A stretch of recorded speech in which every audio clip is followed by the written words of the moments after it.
Hello from Singapore, I'm Galinda. Today is April the 29th. We have entered the 23rd day of the circuit breaker period. Exciting lunch today. I've ordered Japanese food once again. This is a miso soup with clams. Wow, look at that.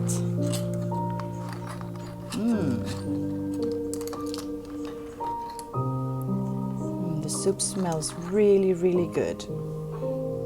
Yum yum. My main dish is unadon.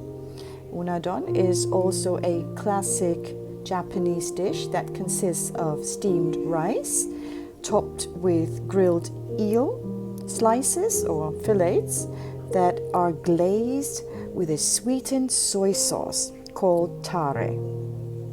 And it's caramelized, preferably over charcoal fire. Wow.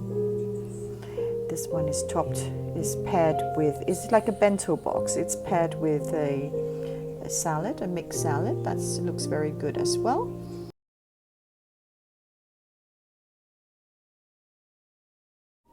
Eels are rich in vitamin A and E and omega-3 fatty acids. Yum, yum. Japanese enjoys eating unagi, which is eel, from the era Edo period, 1600 to 1850. It's a traditional dish, Japanese dish, for the mid-summer seasons. This afternoon, the Ministry of Health in Singapore announced 690 new COVID cases, taking the total count to 15,641. 6 Singaporeans and permanent residents are among the new patients. Foreign workers living in the dormitories continue to form the most of the remaining cases. 14 have died from COVID-19 complications in Singapore. 4 of who were tested positive died of other causes. Globally, the outbreak, which began in December last year, has infected more than 3 million people, and around 217,000 have died. The United States of America is the worst affected country in the world, with more than 1 million cases and 58,000 deaths. Singapore has more cases than any other country in Southeast Asia, and is most affected Asian nation after China and India. Although the numbers of infections have risen, one statistic remains persistently low. That is its death rate. Singapore has 0.85 deaths per 1,000 infections.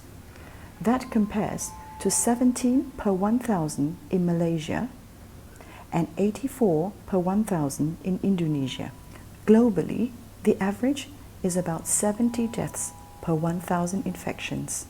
Belgium's death rate is the highest, at 153 per 1,000 infections, while the United States of America and China have 56 deaths per 1,000 infections. The number of death rates in Singapore is far below the 1,305 recorded in Mexico and 372 in Japan, both of which have similar numbers of infections, despite having a larger population. Singapore has 5.7 million residents, while Japan and Mexico have around 126 million. Most of Singapore's new cases are younger people living in foreign workers' mega dormitories. Elderly people with chronic conditions are the most vulnerable, and they have listened to the government's advice to stay home to reduce their chances of being infected.